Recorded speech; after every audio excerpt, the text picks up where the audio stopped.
Ce sont les stars des apéros, les Français en mangent toujours plus.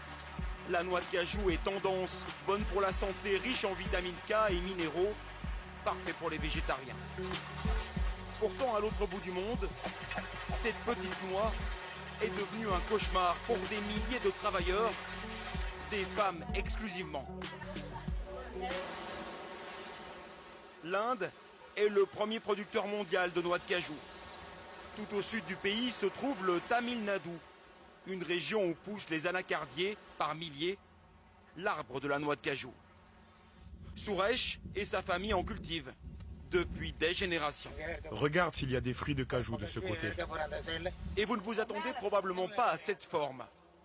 La noix de cajou, ce n'est pas ce fruit jaune, c'est le petit appendice en dessous. Regardez ça. Ça, c'est une pomme de cajou.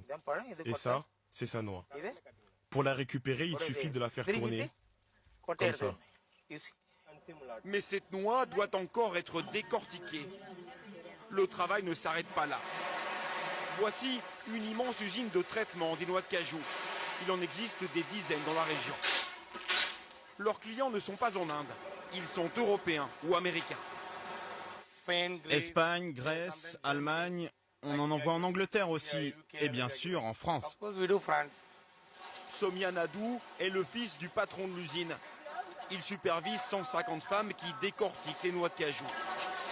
Au début, elles se servent d'une machine pour couper la noix en deux. La cadence est impressionnante.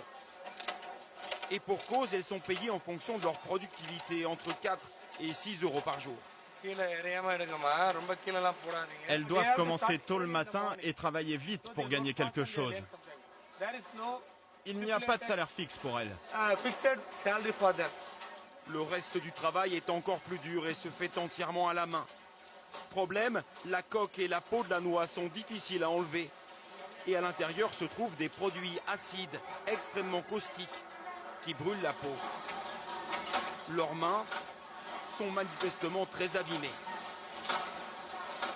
Mais à partir d'ici, Soumia nous empêche de filmer. Je resterai pas plus longtemps, je dois partir. Allez, on y va. Il nous demande même d'effacer nos images.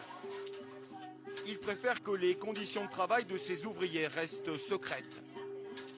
Pour comprendre, nous nous rendons dans une coopérative. Ici aussi, des femmes trient à la main des noix de cajou. Elles sont à leur compte et gagnent encore moins, 2 ou 3 euros par jour. Elles revendent ensuite leurs produits à des grossistes. Ici aussi, les mains sont gravement atteintes par l'acide contenu dans les noix.